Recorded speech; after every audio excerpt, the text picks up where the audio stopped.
Boa noite, amados e queridos irmãos. Estamos iniciando mais uma vez uma transmissão do nosso culto de quinta-feira, culto de estudo bíblico. Estamos contentes, não é? Porque é uma oportunidade maravilhosa que a tecnologia nos oferece, né? Então, nós vamos iniciar com esse boa noite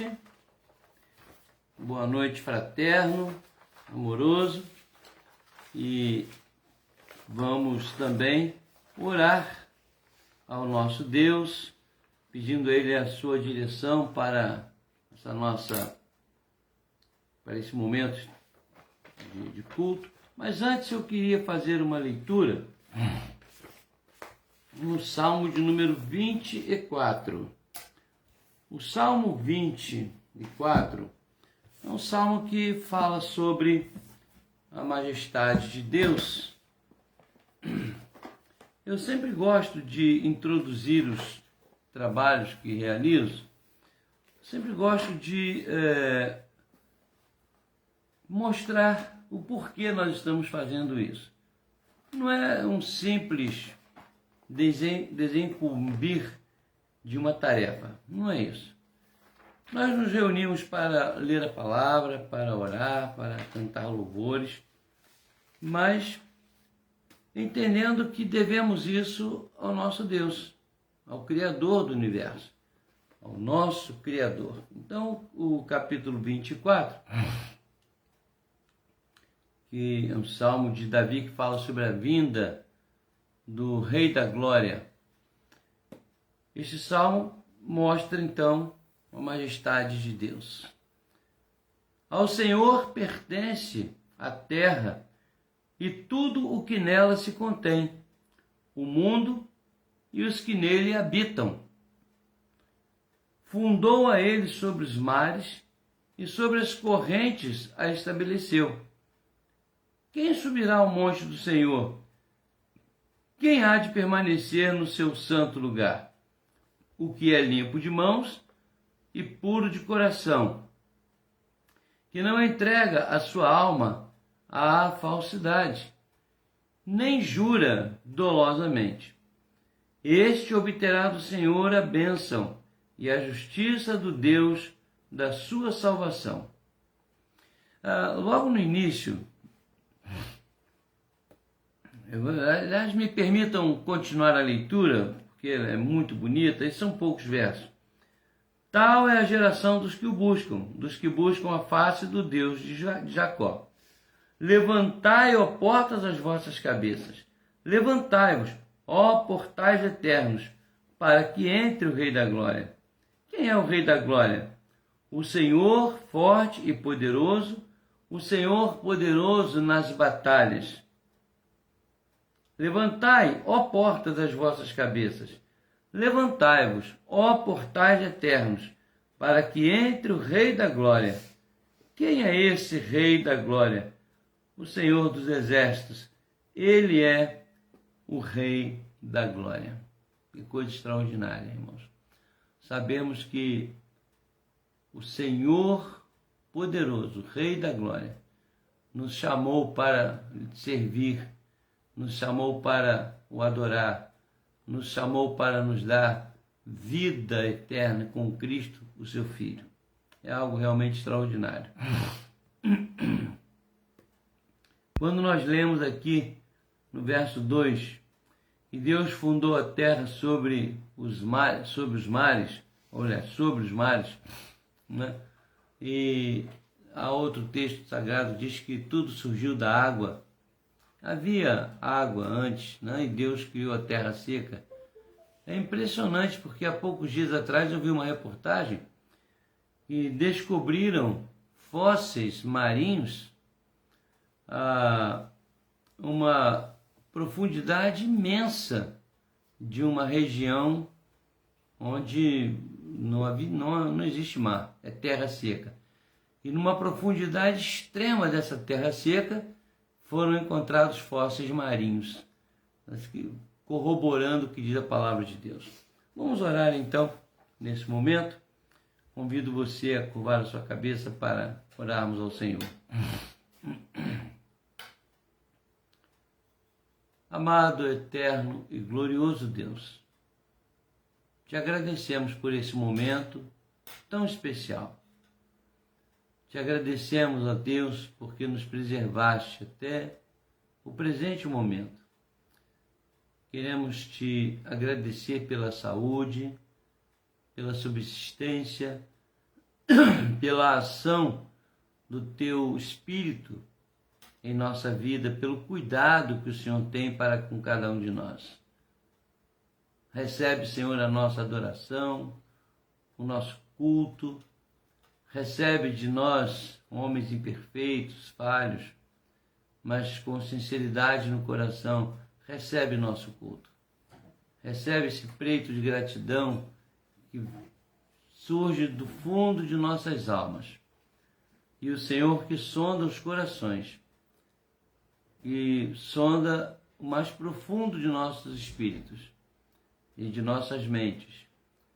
Sê tu mesmo o juiz sobre esta declaração que te fazemos, de que nós te amamos, que nós somos teus servos, te adoramos e reconhecemos a tua glória.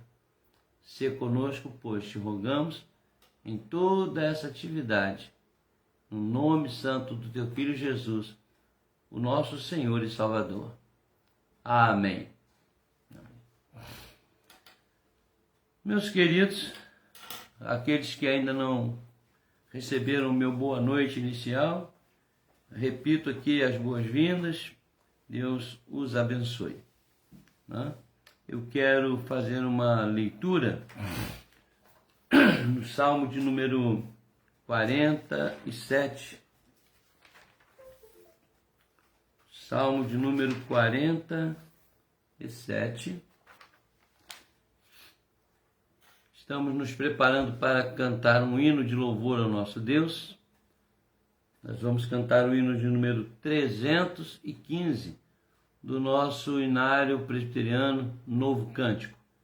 Mas o Salmo 47 diz assim: batei palmas todos os povos, celebrai a Deus com vozes de júbilo, pois o Senhor Altíssimo é tremendo, é o grande Rei de toda a terra. Ele nos submeteu os povos e pôs sob os nossos pés as nações. Escolheu-nos a nossa herança, a glória de Jacó, a quem ele ama. Subiu Deus por entre aclamações, o Senhor ao som de trombeta. Salmodiai a Deus, cantai louvores. Salmodiai ao nosso Deus, cantai louvores. Deus é o Rei de toda a terra, salmodiai com harmonioso cântico. Deus reina sobre as nações, Deus se assenta no seu santo trono.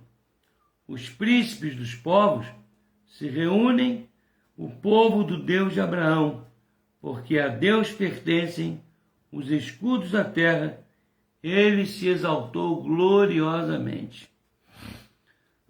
Vamos celebrar a Deus com vozes de júbilo.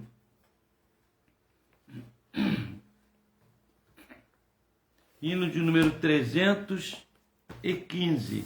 Eu só estou aqui abrindo o meu inário. Ok? Pois bem, podemos cantar já o hino 315. Quero adiantar aos irmãos que está de acordo com a mensagem, viu?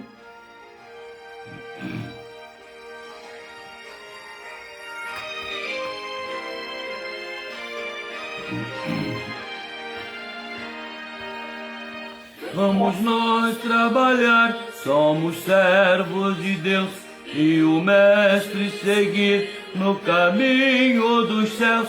com seu bom conselho, vigor renovar, diligente fazendo o que ele ordenar, no labor sem cessar, a servir a Jesus, com amor e fé e com oração, até que volte o bom Senhor.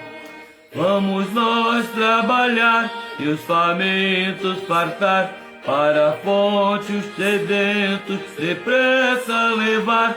Só na cruz do Senhor nossa glória será, pois Jesus salvação por seu sangue nos dá. No labor sem cessar, a servir a Jesus, com amor e fé e com oração, até que volte o bom Senhor.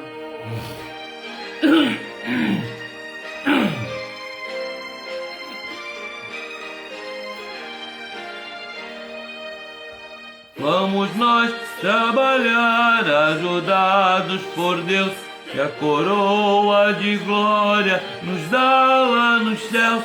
A mansão dos fiéis sempre eterna será. Deus nos dá no labor sem cessar, a servir a Jesus, com amor e fé e com oração, até que volte o bom Senhor.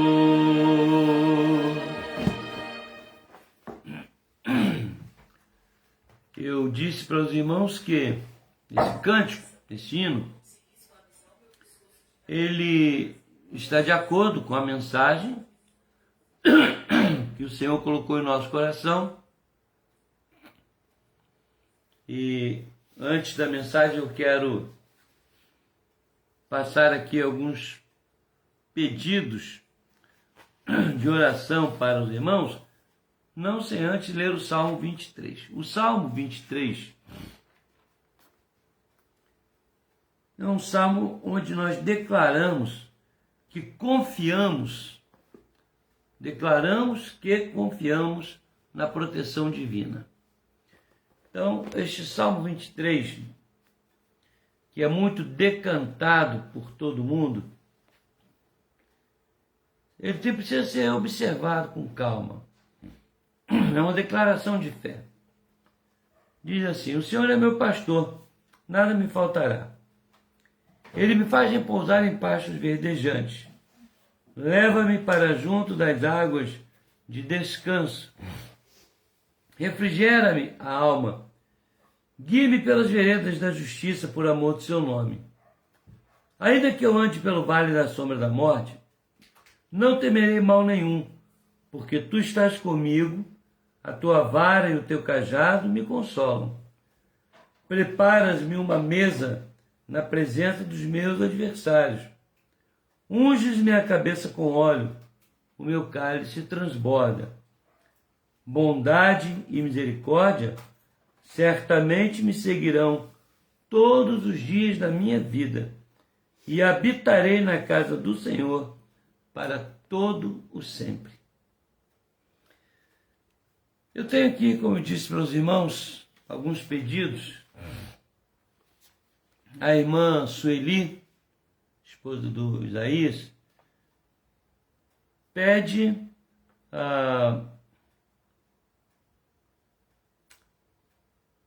por sua filha, a Cat, né?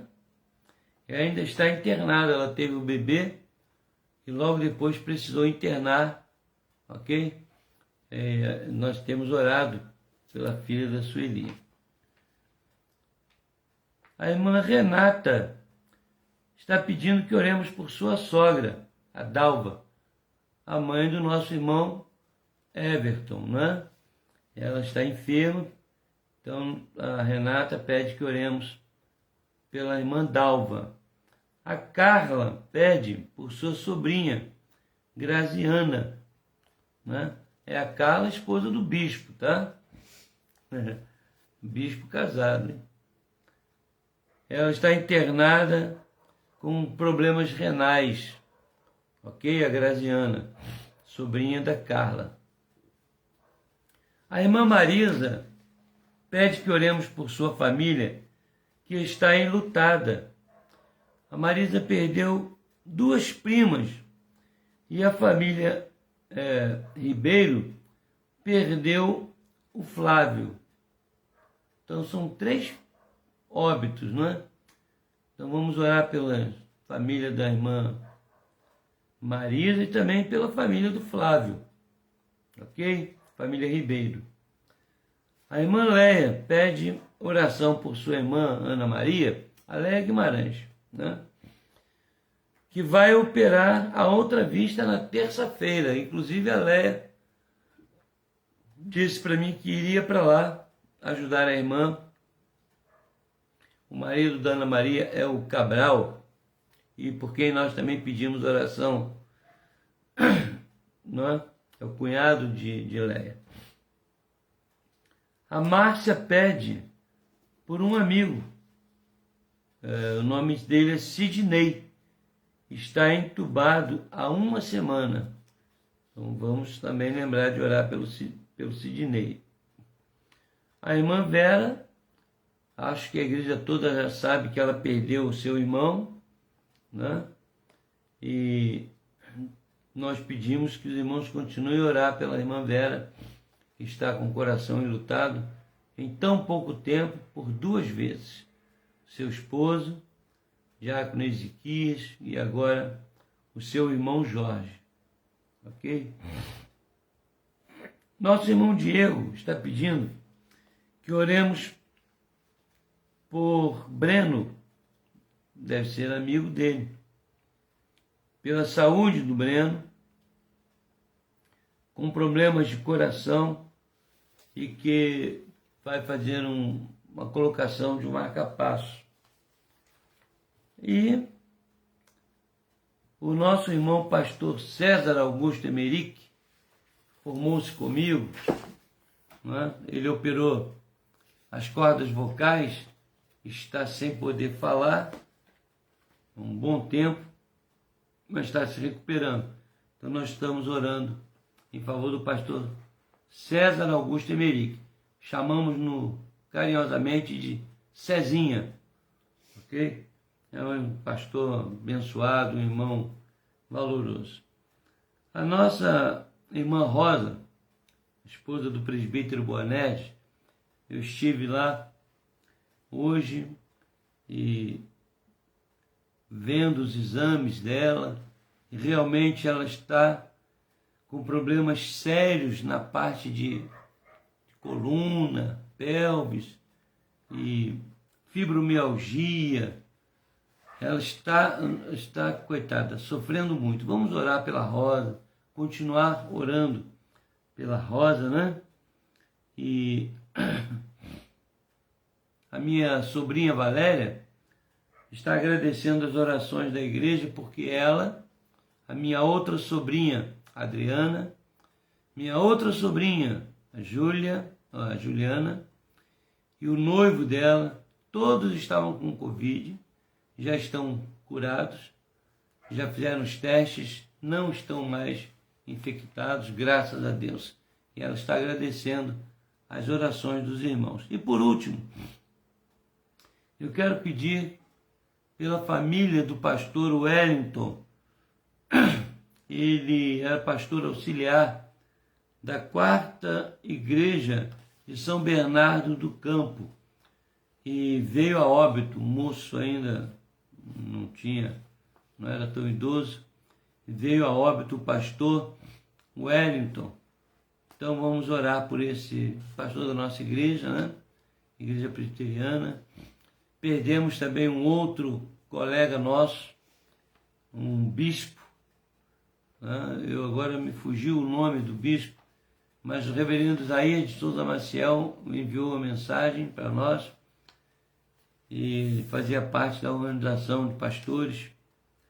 Vamos orar também por essa família enlutada. ok? E o último pedido aqui, aliás, é um agradecimento da irmã Rogéria, porque o Renan, que é filho dela, estava numa altura, não, melhor dizendo, caiu uma telha de algum lugar, não sei exatamente se foi na casa deles ou em outro lugar, uma telha caiu, né, de um telhado e o atingiu, provocando inclusive um corte, né, no pescoço. Quer dizer, uma coisa realmente, um livramento muito grande de Deus na vida do Renan. Então vamos agradecer a Deus por essa bênção e esse livramento, ok? Vamos orar então. Senhor nosso Deus, nosso amado Pai, muitas são as bênçãos derramadas sobre nossas vidas pelo Senhor. Muitos são os livramentos.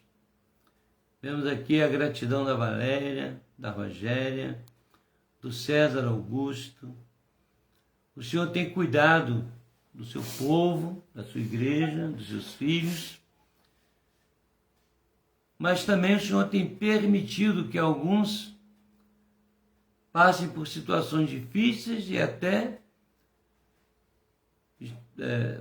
venham a óbito, como vários colegas, amigos, membros da igreja.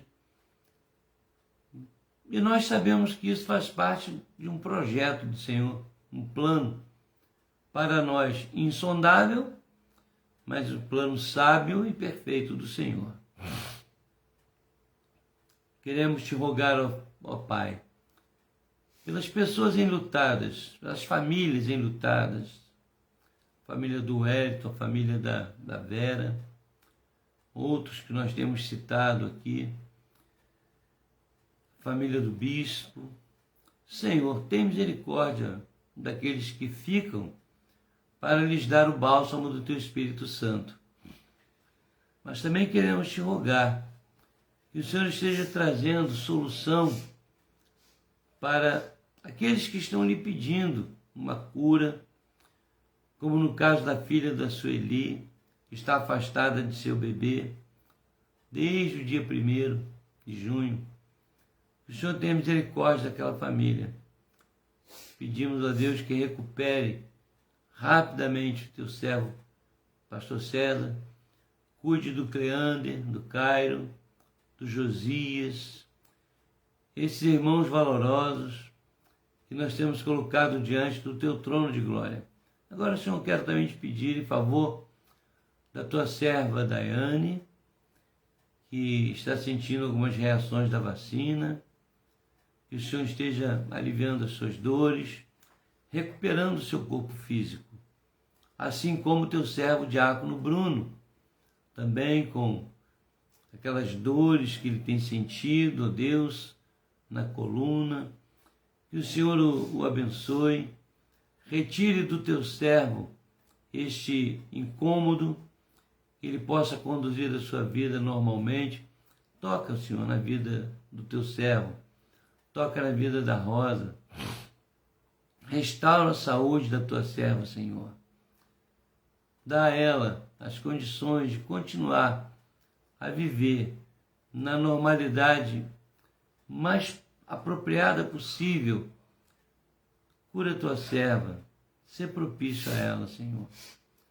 E te peço, ó Deus, pelos irmãos que estão enfermos, muitos nós nem sabemos. Oramos pelo pedido da Marisa, te rogamos, Senhor, pelo amigo da Valéria, por todas essas pessoas, da Márcia Valéria, por todas essas pessoas que têm buscado o Senhor. Se fazem isso, é porque esperam em Ti.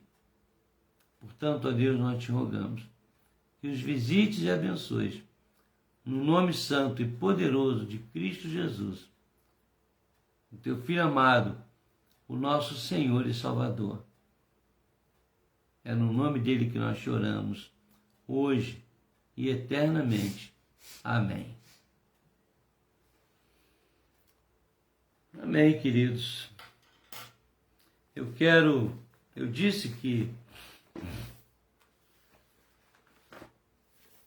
o hino que nós cantamos tinha a ver com o texto de Mateus, capítulo 5.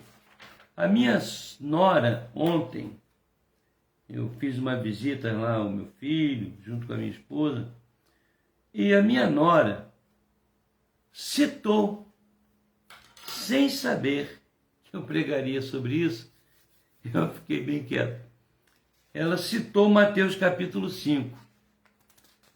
E eu fiquei encantado com essa ação de Deus na minha vida. Então, Fernanda, se você estiver ouvindo aí, espero que esteja, vai aqui um estudo sobre Mateus 5, as bem-aventuranças, ok? Que nós conversamos ontem sobre isso. Você conversou comigo sobre as bem-aventuranças.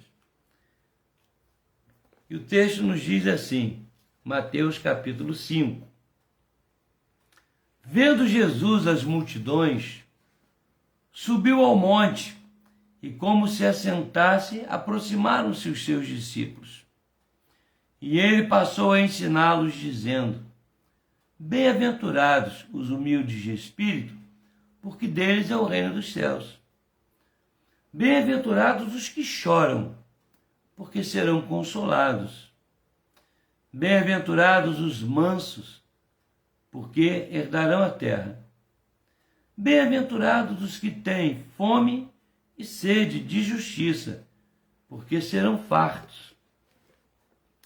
Bem-aventurados os misericordiosos, porque alcançarão misericórdia. Bem-aventurados os limpos de coração, porque verão a Deus. Bem-aventurados os pacificadores, porque serão chamados filhos de Deus. Bem-aventurados os perseguidos por causa da justiça, porque deles é o reino dos céus. Bem-aventurados sois quando por minha causa vos injuriarem e vos perseguirem, e mentindo disserem todo mal contra vós. Regozijai-vos e exultai, porque é grande o vosso galardão nos céus, pois assim perseguiram aos profetas que viveram antes de vós. Eu fiz uma mensagem há um tempo atrás, e eu gosto sempre de explicar algumas coisas para que depois ninguém venha dizer que o reverendo Ronaldo está velho, caduco. E aí eu digo, olha, isso eu já falei. Eu lembro bem, já falei. E aí ninguém vai me chamar de caduco, né? De decrépito, de velho, nada disso. Nós temos na nossa história um poeta chamado Vicente de Carvalho, mas na verdade o nome completo dele é Vicente Augusto de Carvalho, ok? Nasceu em Santos, no estado de São Paulo, e era um homem assim, com muitas habilidades, um homem que tinha um envolvimento muito grande com a sociedade e com as questões do país. Ele era advogado, jornalista, político, abolicionista, contribuiu muito para a abolição da escravatura aqui no país, deputado, fazendeiro, tinha fazenda, magistrado, era um bom professor, poeta, ele também era contista brasileiro. O contista é aquela pessoa que produz contos que refletem situações da sua própria localidade, estado, nação. Ele era um contista brasileiro. Nasceu no mesmo dia que eu, mas no ano diferente, claro. 5 de abril. E morreu no dia 22 de abril. Ele nasceu em 1866 e morreu em 1924, com 58 anos. Morreu novo, né? E ele tem uma poesia, essa poesia está totalmente ligada, como uma introdução que eu vou fazer, ao assunto que nós vamos tratar. O título dessa poesia, desse soneto de Augusto de Vicente de Carvalho, o título é Felicidade. Nós falamos sobre as bem-aventuranças. Daqui a pouco eu vou explicar para os irmãos o que significa essa expressão no grego e no hebraico, por que Jesus usou essas expressões, e aí vocês vão entender melhor o porquê eu estou lendo essa poesia. O soneto dele diz assim: só a leve esperança em toda a vida disfarça a pena de viver, mais nada. Nem é mais a existência resumida do que uma grande esperança malograda. O eterno sonho da alma desterrada, sonho que a traz ansiosa e embevecida, é uma hora feliz, sempre adiada, e que não chega nunca em toda a vida. Essa felicidade que supomos, a árvore milagrosa que sonhamos, toda arreada de dourados pomos, existe sim, mas nós não alcançamos, porque está sempre apenas onde a pomos, e nunca a pomos onde nós estamos. Eu fiquei pensando sobre o Vicente Augusto de Carvalho, um homem rico, um homem com tantos talentos, com tanta influência na sociedade brasileira, um homem tão inteligente, escreve um soneto desse.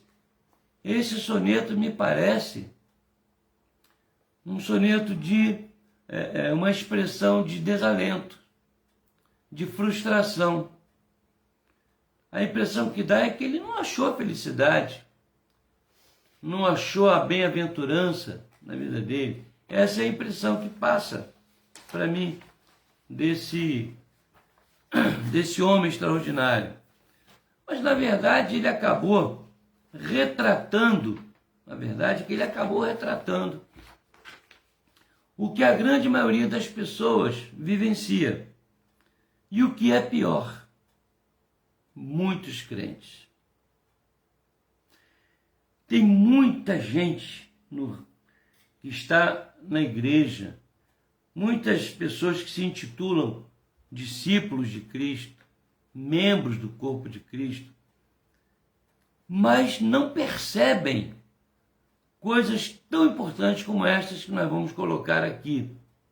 Eu quero deixar o tema está aí na nossa live, mas eu vou repetir o tema do estudo hoje. O discípulo que agrada a Cristo. Aquilo ali é o início do Sermão do Monte. Jesus, quando diz o texto que ele subiu ao monte, acredita-se que esse monte era um monte que tinha uma configuração tão harmônica em sua estrutura rochosa que funcionava como um anfiteatro. Os estudiosos entendem que ele não subiu ao cume do monte. Ele foi no monte, mas ficou numa parte em que ele poderia falar para milhares de pessoas e as pessoas o ouviriam. Alguns sugerem que esse monte era chamado de Cornos do Atim. Por quê? Porque havia duas protuberâncias rochosas como chifres. E ele ficou entre aquilo ali, falando de maneira que não tinha microfone, de forma abençoada e abençoadora. Ele falou àquele povo todo. E ele começou a falar para os seus discípulos, incluindo os apóstolos, não é? Mas os discípulos todos que o seguiam. E ele começou a mostrar o que na verdade agradava o coração dele. Porque quando uma pessoa ensina alguma coisa, é porque aquilo lhe agrada. E ele quer que a pessoa que ouve entenda, aprenda e repita aquilo, viva aquela situação. E aqueles que assim vivem agradam a Cristo. Desde aquele dia até hoje, essas pessoas que Jesus citou ali, essas situações que ele citou, servem para hoje também. Por isso eu coloquei aqui como título, o discípulo que agrada a Cristo. Primeira performance de discípulo que agrada a Cristo está nos versos 3, 4, 5, 6 e 7. Eu chamo de o discípulo engajado. O discípulo engajado por quê? Porque Jesus é um mestre, orienta seus discípulos, mas nem todo discípulo segue o mestre. William Shakespeare tem uma peça que ele escreveu, e eu não me lembro se foi Otelo, sei lá, uma peça dessa aí, eu não me lembro mais, onde um personagem diz assim: fraco é o discípulo que não excede o mestre. Fraco é o discípulo que não excede o mestre. É de uma peça de Shakespeare. Eu já li isso há muitos anos atrás, mas nunca esqueci. E é verdade. A coisa que o mestre mais deseja é que o seu discípulo seja tão bom ou melhor que ele. Jesus disse assim: olha, eu vou para o Pai, vocês vão ficar aí. Vocês vão ter oportunidade de fazer coisas maiores do que as que eu estou fazendo, incluindo a propagação do Evangelho, o discipulado das pessoas. E o que esses homens e mulheres receberam de Jesus aqui foi uma orientação, veja só, até o versículo 7, do 3 em diante. Bem-aventurados os humildes de espírito. O engajamento dos discípulos nas propostas de seu mestre começava aqui, humilde de espírito, como Jesus era, humilde de espírito. Depois, bem-aventurados os que choram. Mas não é o choro porque está triste, o choro porque alguém morreu, o choro porque foi ferido por alguma coisa, não. Os que choram é um choro moral, espiritual. Eu fico pensando nos dias de hoje. Eu tenho chorado por dentro, olhando para esse nosso mundo tão pervertido, tão cruel, tanta coisa acontecendo contrária à palavra de Deus. Então eu choro por dentro. Você também chora. É esse choro, é esse lamento. A palavra tem o sentido de lamento. Bem-aventurados aqueles que se condoem com a dor da sociedade, das famílias, da igreja, os problemas que estão surgindo, né? E choram, porque serão consolados. Bem-aventurados que choram. Mas os que choram revelando sua dor moral, espiritual, os ataques que as famílias que estão acontecendo contra as famílias, os problemas que nós estamos enfrentando com os desvarios morais na atualidade, e eu tenho certeza que não é um entreguismo, não. Eu tenho certeza que vai piorar. Se você pensa que vai melhorar esse problema todo da imoralidade, não se iluda não, meu irmão. Vai piorar. Se prepare. Esses dias eu estava vendo aquela passeata lá em Jerusalém e eu fiquei olhando aquilo e pensando, meu Deus, o que Deus está vendo e pensando lá em cima, no mesmo lugar onde Jesus entrou e foi ovacionado, bendito que vem em nome do Senhor, hosana ao filho de Davi, e depois mataram ele uma semana depois. Nesse mesmo lugar agora, aquela passeata absurda que aconteceu ali, como acontece em tantos lugares, na cidade santa, Jerusalém. Irmãos, é insustentável o que está acontecendo ao redor do mundo. Será que você não chorou por aquele carnaval de 2019? Ou os outros também? O que aconteceu ali? Depois diz, bem-aventurados os mansos, porque herdarão a terra. Eu não sei o que você entende por manso. Jesus era manso? Era. Se alguém disser que Jesus não era manso, está cometendo heresia e pecado. Mas Jesus botava o dedo na cara do sacerdote, dos escribas, dos fariseus, e chamava eles em praça pública, diante de todo mundo, de sepulcros caiados, raça de víboras. Jesus não tinha medo de dar nome aos bois. Ele dava nome. E Jesus era manso. Jesus derrubou as bancas dos cambistas e expulsou os vendilhões do templo. Jesus era manso. Então não entenda mansidão por letargia, por covardia, por falta de engajamento, não. A minha esposa falou uma coisa para mim hoje, e ela disse, Ronaldo, meu querido, os filhos de Deus, os cristãos, têm obrigação de se engajar, de pronunciar aquilo que é certo para corrigir o errado. Doa a quem doer, porque é um compromisso nosso com Deus, não podemos nos acovardar.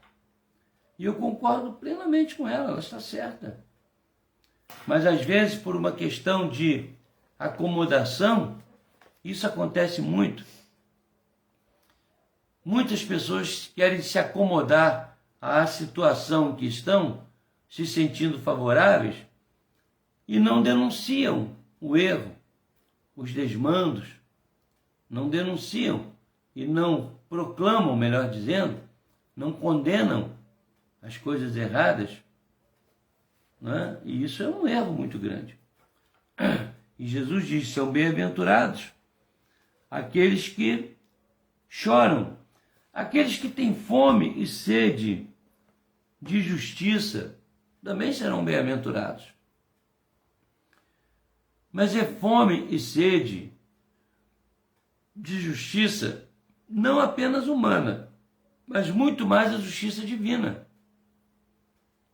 Porque, meus irmãos, eu vou dizer uma coisa para vocês. Não poderia existir uma demonstração mais perfeita de justiça do que aquela estátua que nós temos na frente do Tribunal de Justiça lá superior, não sei, não me lembro mais. Eu esqueci agora. Não podia ter uma representação melhor. alguém, uma mulher, porque é gênero feminino, a justiça, né? Então uma mulher, uma balança na mão e uma venda nos olhos. Para alguns, aquilo significa que a justiça é imparcial. A justiça não está olhando nem para um lado nem para outro. Mas, na verdade, irmãos, a justiça humana, principalmente aqui no nosso país, ela é totalmente cega para com a verdade. Há tanta coisa que a gente lamenta. Agora, a justiça divina é perfeita. Então, aqueles que têm fome e sede da justiça que está fundamentada em Cristo, a justiça, ele é a justiça, vão ser consolados. Aliás, serão fartos. Nós vamos um dia, não sei quando, nós vamos ver a justiça imperando. Nós vamos ser fartos. Todo aquele que clama, geme, chora, anseia por justiça, não apenas a justiça entre nós, mas a justiça que vem dos céus na pessoa de Cristo. Um dia, de alguma forma, nós seremos fartos. O verso 7 diz: bem-aventurados os misericordiosos, porque alcançarão misericórdia. A misericórdia é aquele sentimento do coração que vê a miséria do outro, que entende a miséria do outro e deixa que o seu coração trabalhe isso, de maneira a não lançar sobre o outro que está em miséria, seja moral, espiritual, física, não lançar sobre ele nenhuma injúria, nenhuma cobrança, mas ao contrário, lançar amor, perdão, tolerância. Isso é misericórdia. É o coração voltado para o miserável. Se você entende que alguém é fraco, se você viu que alguém, por muita fraqueza, ofendeu você, criticou você, te prejudicou em alguma coisa, a nossa obrigação é exercer misericórdia. Foi o que Deus fez conosco através do sacrifício de Cristo. Deus olhou para nós, homens e mulheres miseráveis, e colocou o seu coração à disposição de nossa restauração. Certo? Então,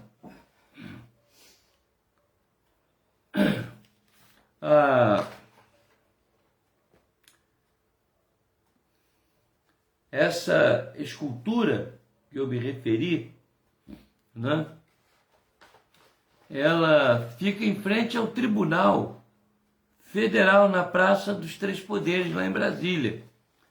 Aquela mulher sentada, segurando aquela espada, e tem também uma balança.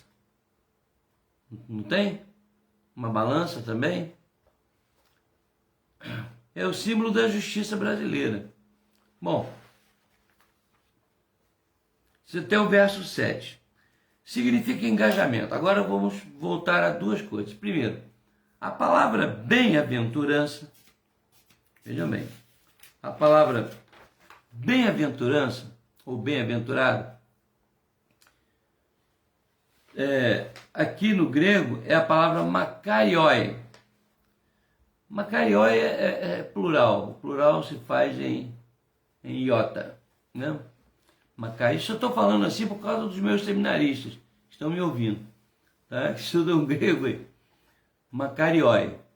Porque na verdade o nome, o singular é Makarios. Makarios. Makarioi é plural. Bem-aventurados, Makarioi. Essa palavra, que é traduzida por bem-aventurado, ela significa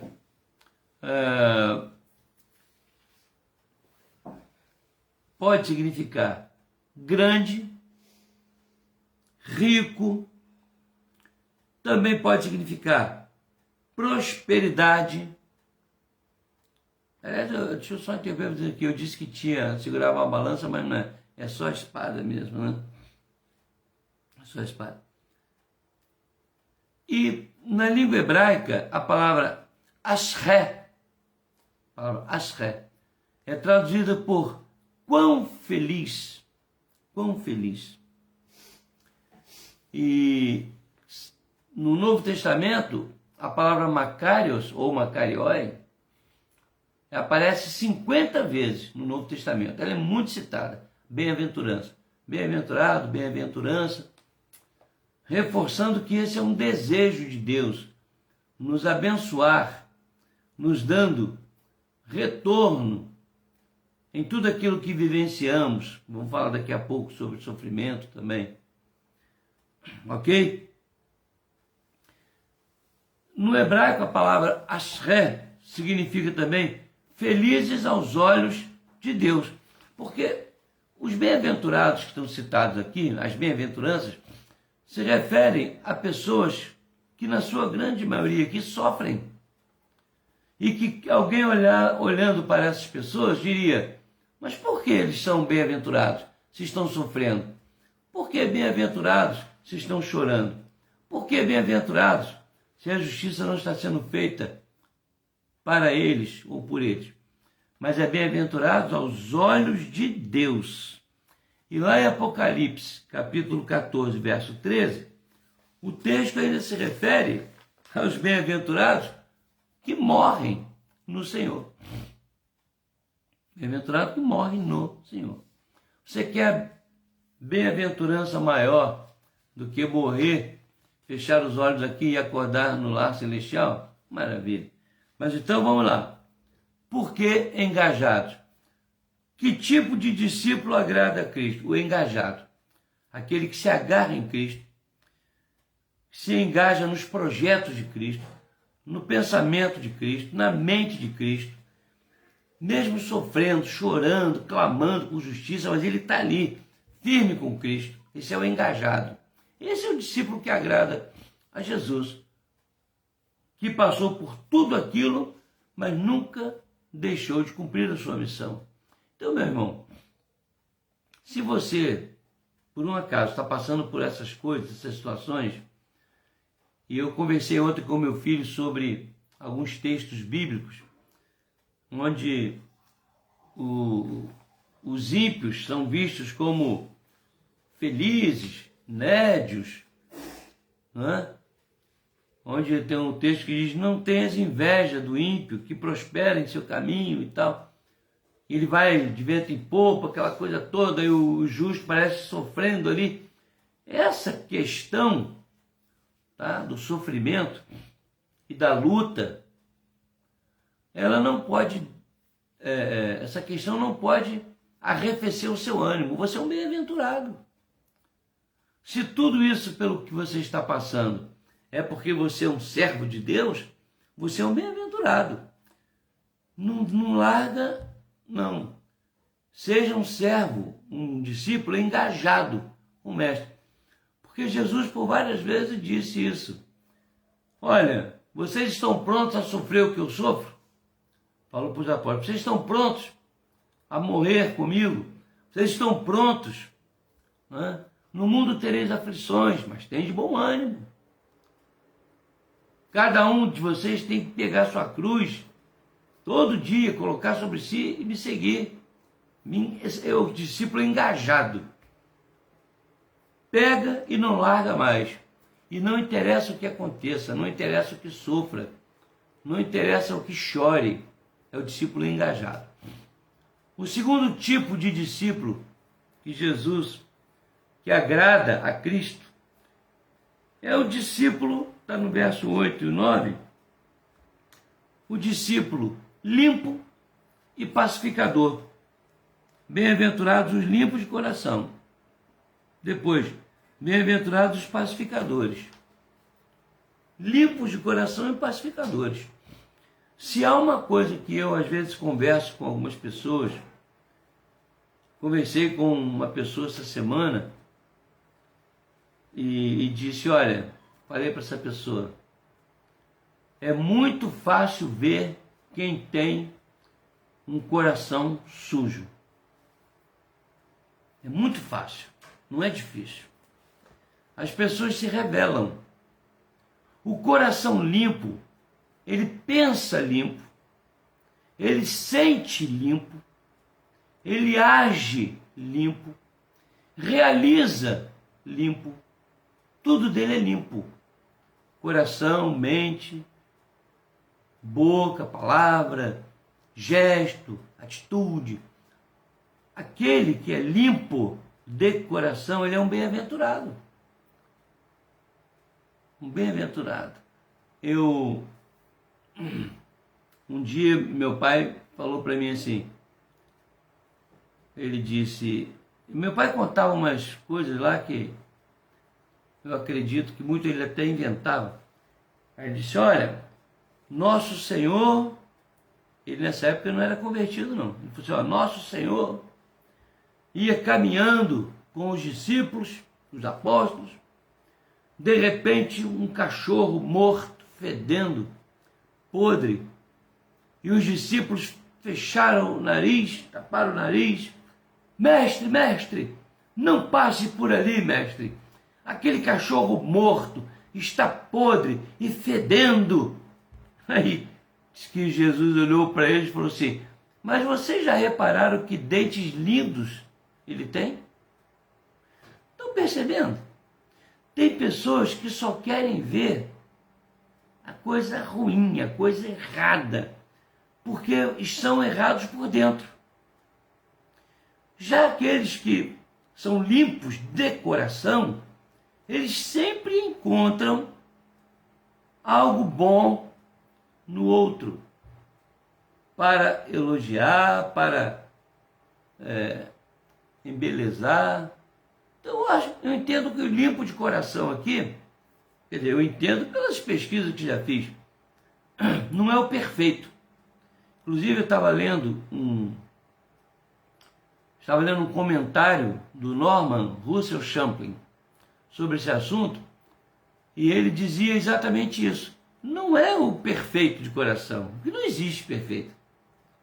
Eu evangelizei 2 homens no início da semana, não, no início dessa semana, fui comprar água, e aí 2 homens, um deles pegou o galão e tal, o outro era um varredor de rua.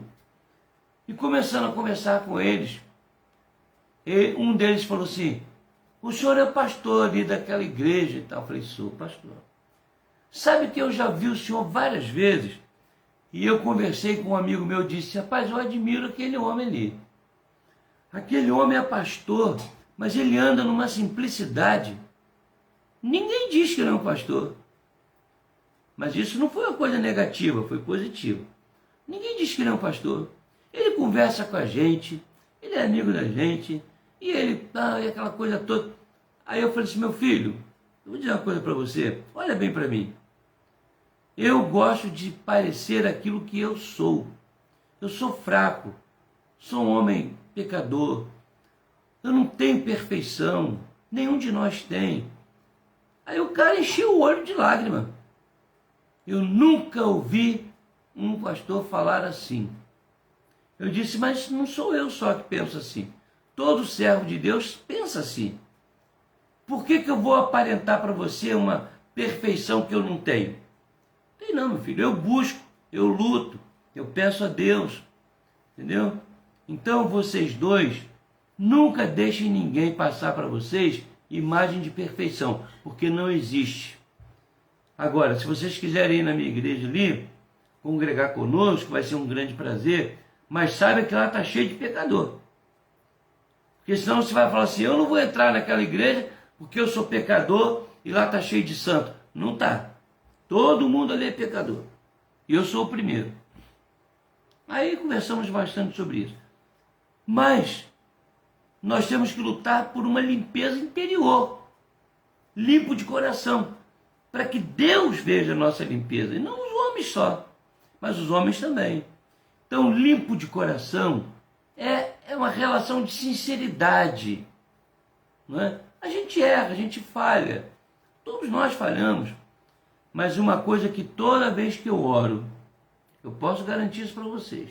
Toda vez que eu oro, eu falo com Deus, peço perdão pelos meus pecados. E peço a Ele para Ele limpar meu coração.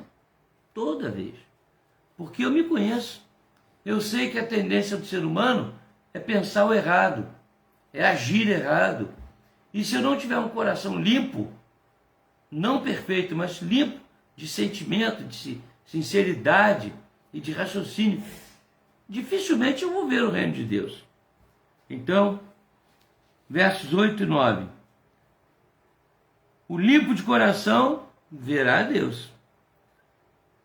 E o pacificador será chamado filho de Deus. O pacificador não é aquele apenas que tenta, como é que eu vou dizer, evitar uma briga, uma discussão. Não é isso não. Vocês conhecem aquele ditado popular que diz assim, tem uns cabras que são meio nervosinhos, né? Fala assim, eu dou um boi para não entrar numa briga, mas eu dou uma boiada para não sair depois que eu entro. Mas tem que ser o contrário. Nós temos que dar uma boiada para não entrar, né? E 10 boiadas para sair, se entrar. Esse é o objetivo. Às vezes, no momento, você não consegue. Por causa do sangue na veia, das emoções.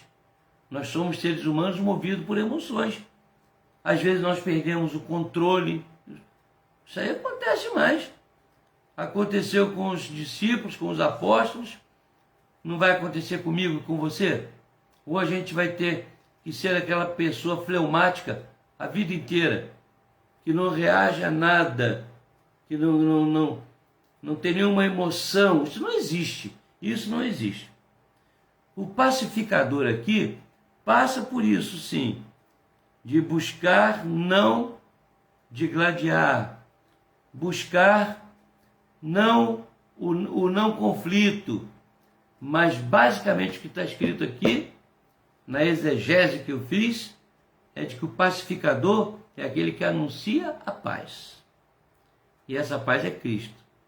E anunciar a paz de Cristo e em Cristo é anunciar aquilo que ele ensinou.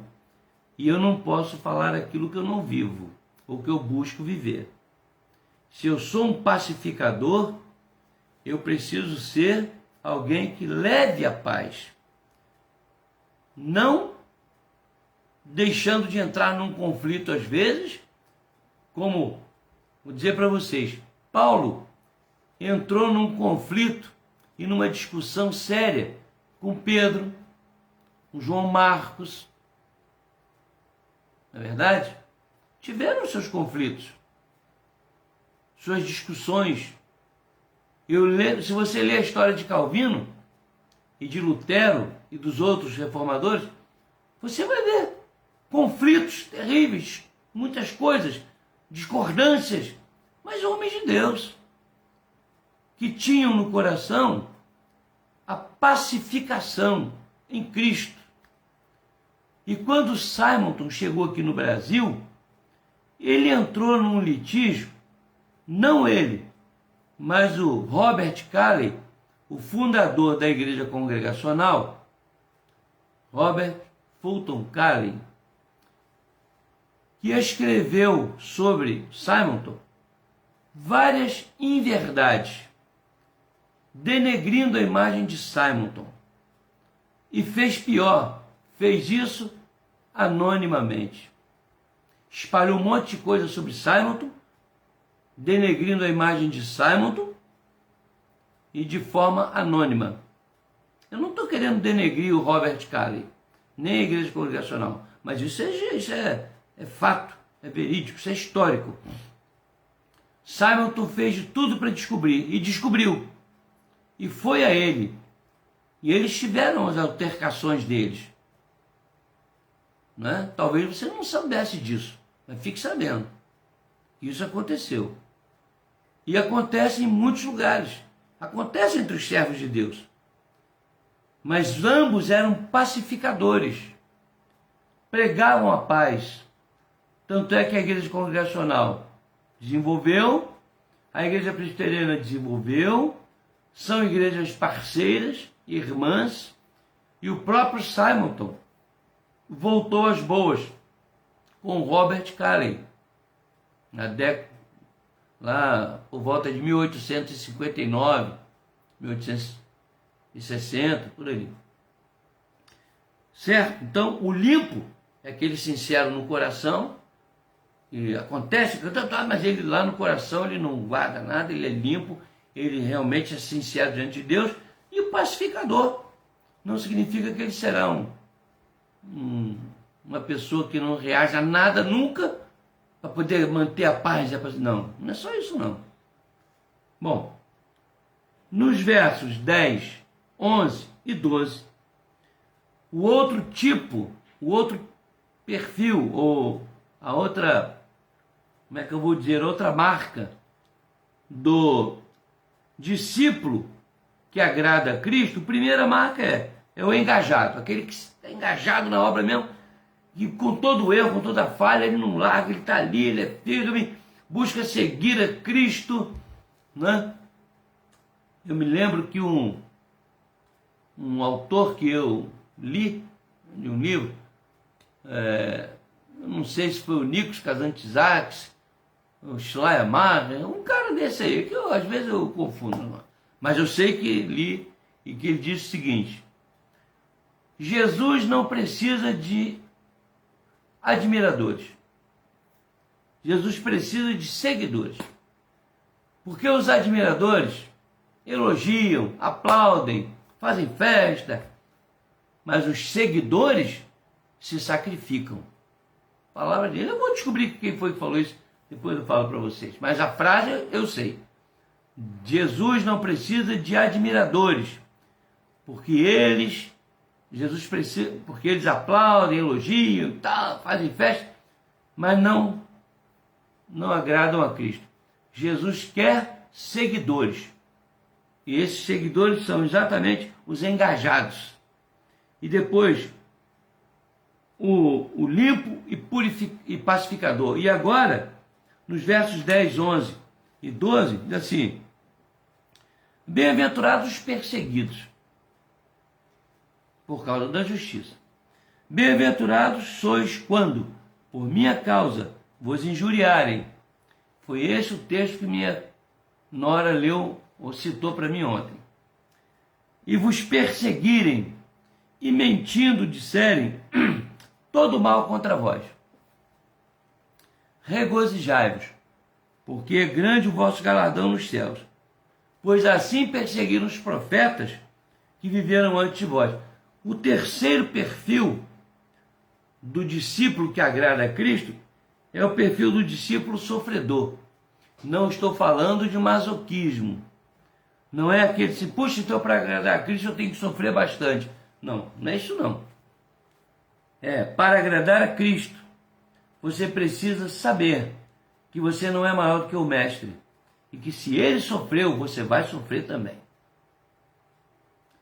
Eu não consigo acreditar que alguém se diga um cristão verdadeiro sem ter um problema na vida, uma dificuldade, um sofrimento, porque nós não somos maiores que o nosso Mestre. Nós não somos maiores que o nosso Senhor.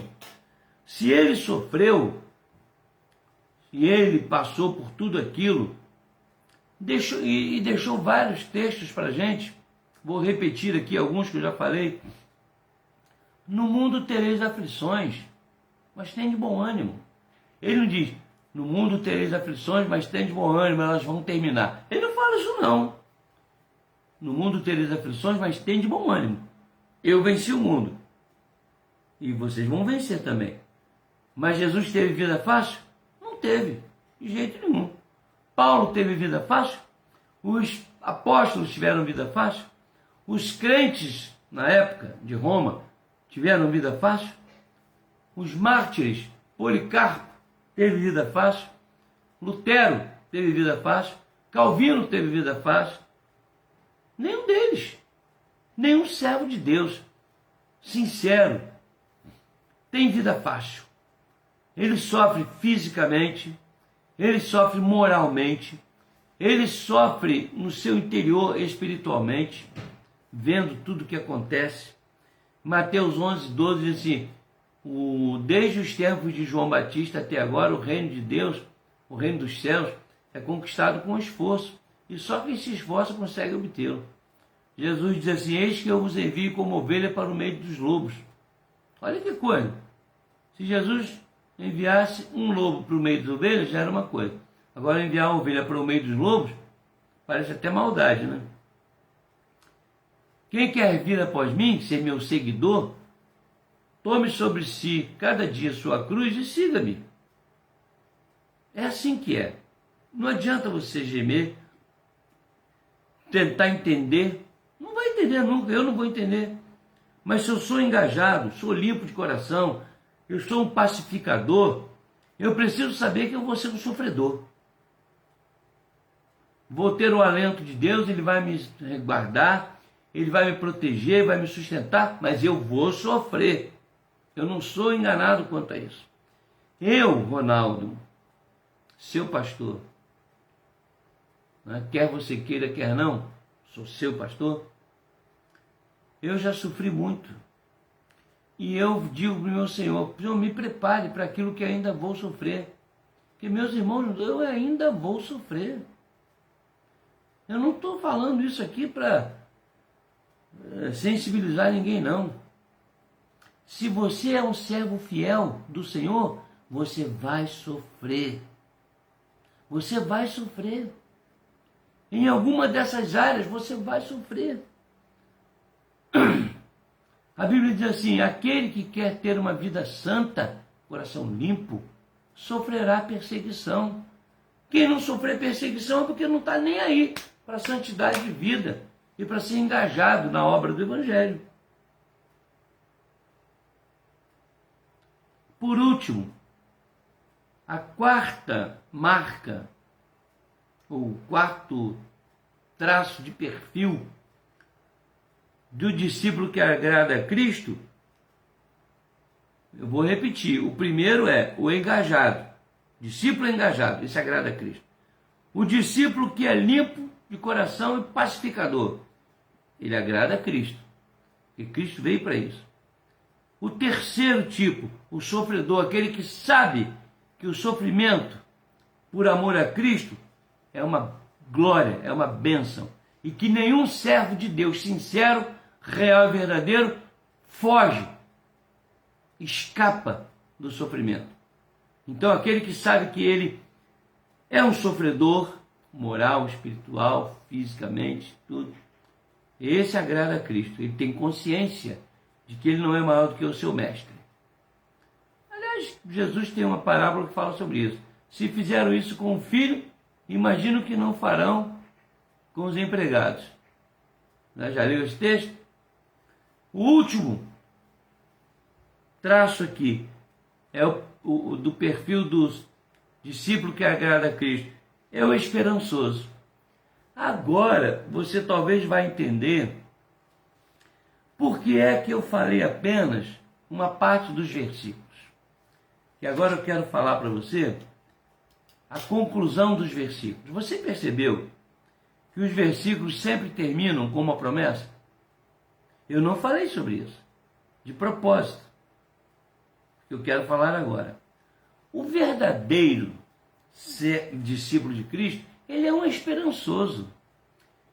Ele é um engajado, ele busca ser um coração limpo, ele é um pacificador, e ele está pronto ao sofrimento, porque ele sabe que existe algo prometido por Cristo para quem vive dessa maneira. E aqui está, meus irmãos, o esperançoso. Eu não sei qual é a sua esperança. Eu espero que seja a mesma esperança minha. Minha esperança é o céu. Minha esperança é a eternidade. Minha esperança é a vida eterna. Minha esperança é estar ao lado de Cristo. Minha esperança é estar com Deus. Minha esperança é ver a Deus. Minha esperança é estar farto, satisfeito eternamente, estar consolado, parar de chorar. Um dia lá em Apocalipse, nunca mais terão fome, nunca mais terão sede, não cairá sobre eles o sol, nem ardor algum, mas o Cordeiro que se encontra no trono os apacentará e os guiará para a fonte das águas da vida. E Deus lhes enxugará dos olhos toda lágrima. Não é lindo? Não é maravilhoso? Essa é a sua esperança? Essa é a minha esperança. Eu sou um discípulo esperançoso. Eu sou um discípulo que eu estou engajado, busco viver de coração limpo diante de Deus. Eu vivo pacificando, levando a paz para as pessoas em Cristo, a mensagem do Evangelho. Eu tenho consciência de que o sofrimento presente não é para comparar com a glória que há de ser revelada, diz o apóstolo. Eu sou um esperançoso. Eu vou morrer esperando, nem que seja como Abraão, esperando contra a esperança. Antes de matar o seu filho, ele sabia que mesmo matando o filho, Deus não ia falhar em sua promessa de suscitar através dele uma grande nação, da qual nós estamos partícipes hoje no âmbito espiritual. E olha bem, as promessas. O esperançoso sabe que dele é o reino dos céus, sabe que ele será consolado, sabe que ele herdará a terra, sabe que ele será farto do seu desejo de justiça, sabe que ele alcançará a misericórdia, sabe que verá a Deus, sabe que será filho de Deus, consagrado como filho de Deus, sabe que herdará o reino dos céus e sabe que terá grande galardão. Olha o que está escrito aqui, ó. Regozijai-vos, porque é grande o vosso galardão. Deus é maravilhoso. O que você merece, querido? O que eu mereço? Nós não merecemos nada. Mas o Senhor nos promete um grande galardão nos céus.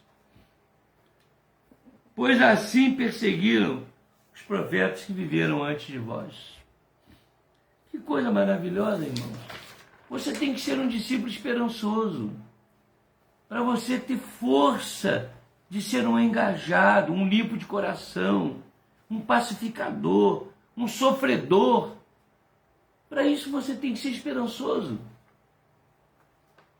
Eu quero repetir aqui, eu não precisava nem repetir, porque é só você olhar o final dos versos. Eu copiei o final dos versos. O esperançoso, dele é o reino dos céus, ele será consolado, vai herdar a terra, será farto de justiça, vai receber misericórdia, vai ver a Deus, será consagrado como filho de Deus, vai herdar o reino dos céus e terá grande galardão.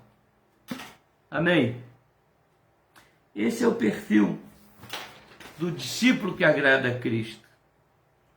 Espero que Deus o abençoe. Espero que Deus confirme em seu coração a sua palavra.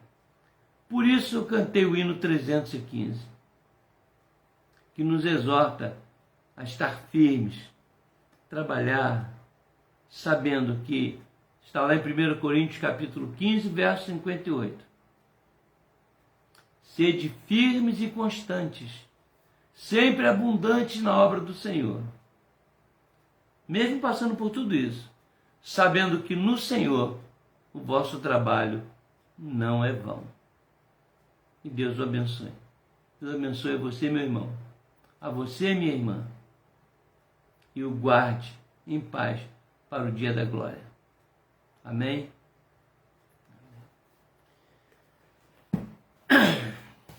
Bom,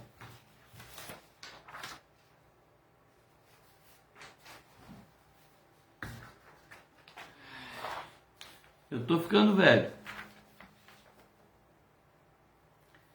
Meu amado irmão, meu primo Edmilson. Edmilson, nós estamos ficando velhos, Edmilson. Eu não sei se você anda chorando à toa igual eu, igual a mim.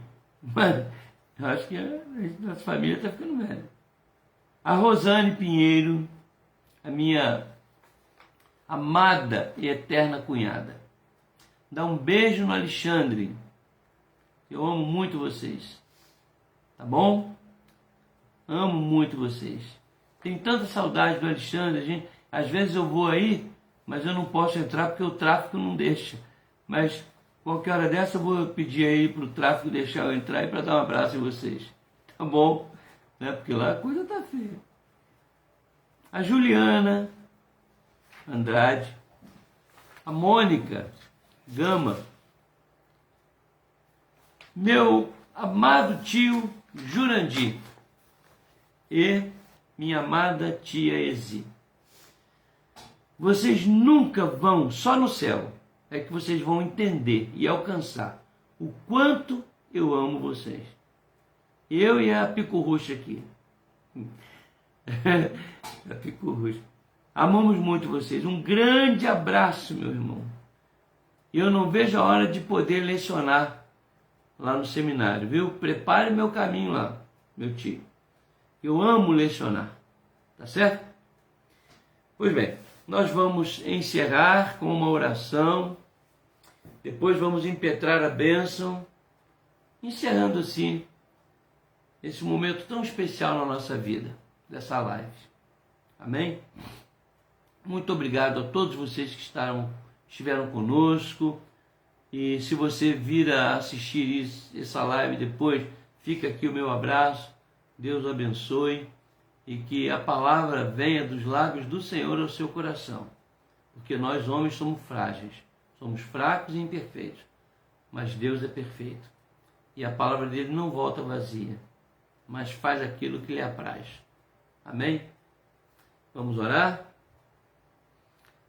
Senhor, nosso amado e querido Deus, Senhor nosso, queremos te rogar, Senhor, que nos dês uma noite de tranquilidade, de paz e de restauração. E que nos nossos afazeres cotidianos, no dia de amanhã e depois, até o dia que o Senhor nos chamar, sejam dias na tua presença e guardados pelo Senhor. Pai amado e glorioso, muito obrigado por cada servo teu que participou conosco deste culto de adoração a ti, Senhor. Honra a fé dos teus filhos, aqueles pedidos que fizemos. Derrama, Senhor, o teu bálsamo sobre cada uma daquelas pessoas. Faze, ó Deus, rogamos-te, em nome do teu Filho, esta obra abençoadora, fortalecendo os corações, consolando os corações, restaurando o físico, tudo para a tua glória, Senhor. Também, ó Deus, te rogamos que estejas satisfazendo os desejos do coração dos teus filhos, porque nós amamos ao Senhor, temos tantas carências e não queremos pedir nada a ninguém, queremos pedir ao Senhor, porque o Senhor é o dono de todas as coisas. Senhor nosso Deus, muito obrigado. Muito obrigado por tudo que o Senhor tem feito em nossas vidas. E agora despeça-nos em paz, com a tua graça e a tua misericórdia. E que a graça de nosso Senhor e Salvador Jesus Cristo, e o amor de Deus, o nosso único e eterno Pai, e as consolações benditas do Espírito Santo, sejam sobre todos vós, irmãos, e sobre todo o povo de Deus permaneça desde agora e para todo sempre. Amém. Não esqueçam, queridos, que domingo pela manhã, às 9 horas teremos a nossa escola dominical online. Ainda não voltamos à presencialidade na escola dominical, mas voltamos à presencialidade no culto vespertino. E que o conselho de nossa igreja, resolveu retornar para as 19 horas. Então você que está me ouvindo, não esqueça disso. O culto não será realizado às 19h30, será às 19 horas. Vocês que estão acostumados a nos acompanhar pelo YouTube, tá? Por favor, lembre-se que o culto de domingo que vem será presencial e transmitido às 19 horas, ok?